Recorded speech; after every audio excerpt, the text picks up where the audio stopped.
Opo, saka yung mga taong nadamay po, mga pribadong taong nadamay sa kagagawa nito mga obstructionist na. Opo. Ma'am, mawalang galang lang po, attorney ha.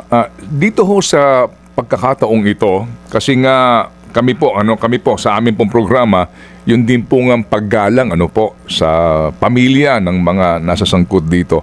Meron ho bang naging ugnayan na ang tanggapan ng unang ginang sa pamilya po dito nung namatay para lang ho sa sitwasyon na ngayon po ay ito na naman po ay lumalaganap nga sa social media at pinag-uusapan? Sa aking pagkakaalam, meron po at yun nga po, ang unang ginang po, actually, para sa sarili niya, hindi lang po siya nag-worry for her dahil alam niya po yung katotohanan. Mas nag-aalala po siya sa pamilya na nagluluksa, yung naaapektuhan, mga pribadong tao na naaapektuhan dahil lamang sa gustong sirain ang unang ginang at ang Pangulo, pati na ang administrasyon. So doon lang po siya nag-worry. Opo, yun ho bang ginang nito pong sinawing palad rito ay konektado ba daw ho hanggang ngayon sa palasyo at may posisyon sa tanggapan ng unang ginang?